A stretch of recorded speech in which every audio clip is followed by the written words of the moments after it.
Salut à tous, c'est Pang de la chaîne, bienvenue sur cette vidéo qui aujourd'hui va parler questiosophie, coaching et revenir sur le sujet de l'aide faire avoir de la vidéo d'il y a quelques jours. Vous avez certainement entendu parler de ce qui s'est passé au César concernant Roman Polanski. Il a eu un César, ce qui a créé une polémique de personnes qui trouvent ça inadmissible qu'une personne comme lui puisse avoir un César. Ce matin, ou c'était hier, dans Libération, il y a Virginie Despentes qui, elle, a exprimé toute sa colère vis-à-vis des mannes dirigeantes, etc.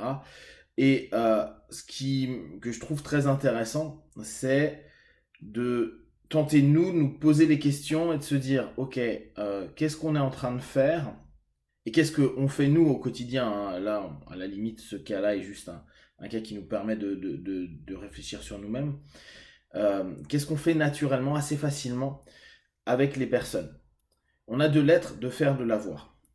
Très rarement on connaît les personnes dans l'être, voire très rarement on se connaît dans l'être. Pour toute personne qui bosse un peu sur elle-même, elle va surtout observer ses comportements et rarement comment elle fonctionne à l'intérieur, comment elle l'est.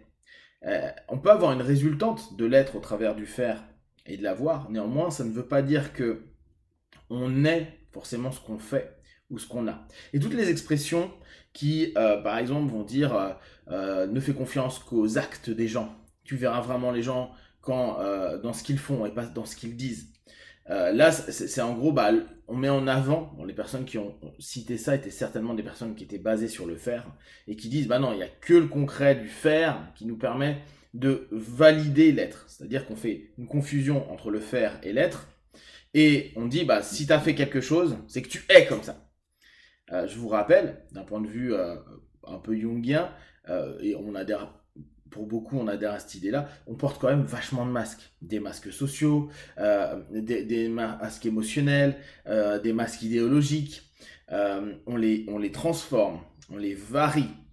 Donc, ce qu'on présente souvent au monde reste la plupart du temps plutôt une facette de nous, en tout cas de ce qu'on aimerait exprimer, et parfois dans un idéal de nous-mêmes. Alors parfois on foire plutôt pas mal, mais là on peut pas réellement dire qu'on est dans l'être. Et donc faire des choses ne signifie pas que l'on est quelque chose de spécifique. On reprend Polanski. Dans l'être, il est ce qu'il est, moi je le connais pas. Par contre, dans ce qu'il a fait, on sait qu'il a fait il a violé, etc. Et que donc, il est reconnu comme quelqu'un potentiellement un connard, globalement. Euh, donc ça, c'est un faire. Mais c'est un faire, et là, on va encore faire un sous-cadre qui va être un faire dans une condition qui est l'intimité. Et ça, c'est à voir, à juger dans ce cadre-là. Maintenant, est-ce que vous le faites, par exemple, de faire des conneries avec vos potes, votre famille, dans votre cadre sportif ou dans votre cadre associatif, revient à dire que ce que vous faites au boulot, et Polanski, son job, c'est réaliser des films, va être mauvais, va être discutable.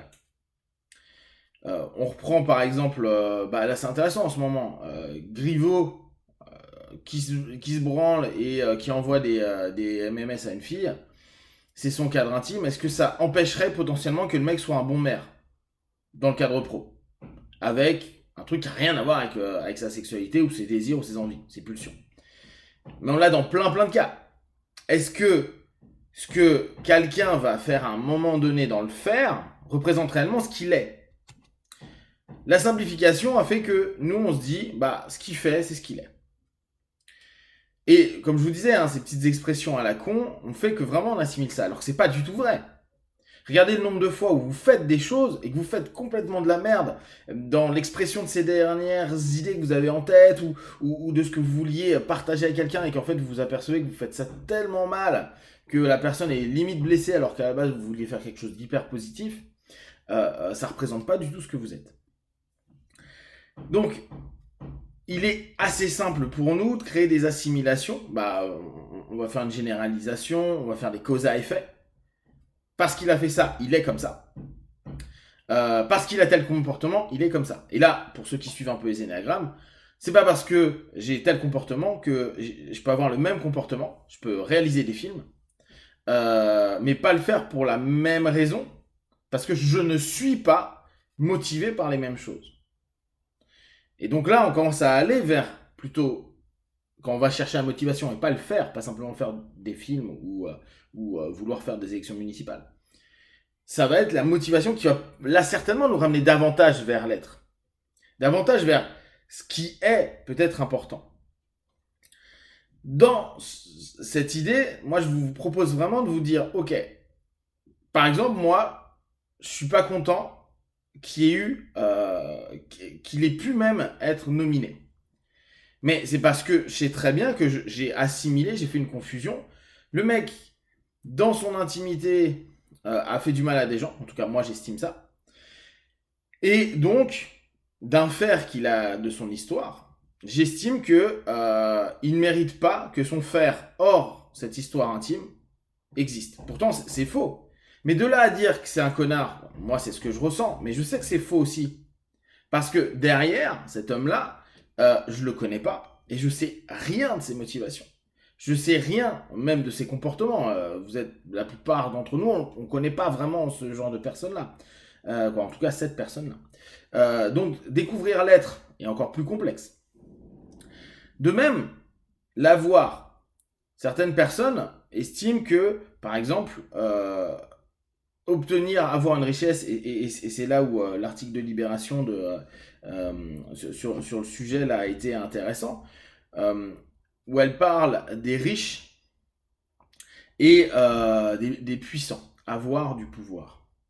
Mais avoir du pouvoir, est-ce que ça représente l'être? Et on sait qu'il y a énormément de personnes qui ont du pouvoir, qui sont juste en surcompensation d'une énorme faiblesse intérieure. Est-ce qu'ils sont dès lors hyper puissants ou ils ont des outils qui permettent de faire croire qu'ils sont puissants?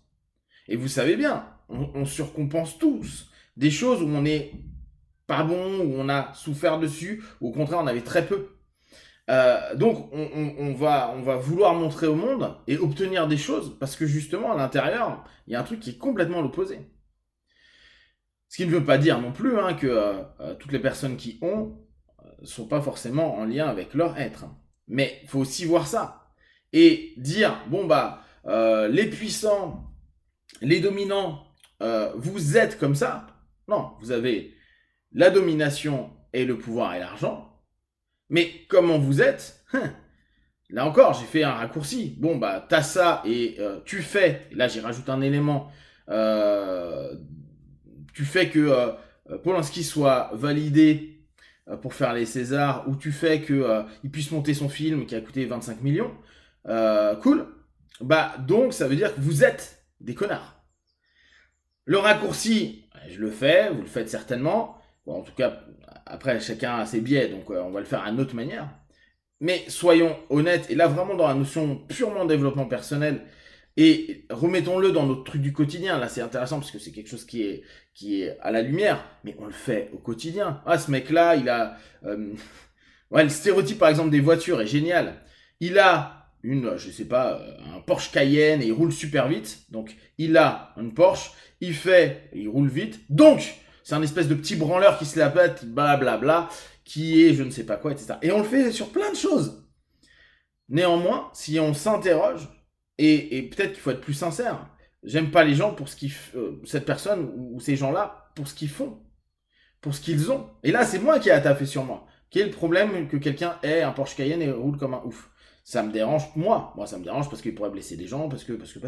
Mais derrière, c'est à nous de nous interroger là-dessus. Et est-ce que, dès lors, l'ensemble de notre filtre, et là, on le sait plus ou moins, n'est pas tellement basé sur des biais, sur des raccourcis, etc., que on ne voit que ce qu'on a envie de voir et on fait une assimilation à se dire cette personne est ceci, alors qu'en fait on ne connaît personne ni cet être. Si vous avez des questions également, vous partagez sur Facebook, YouTube, j'y répondrai le plus rapidement possible. Comme d'habitude, de tout ce que je propose, ne prenez que ce qui est bon juste pour vous tester, observer, analyser et conclure. Be one, ciao.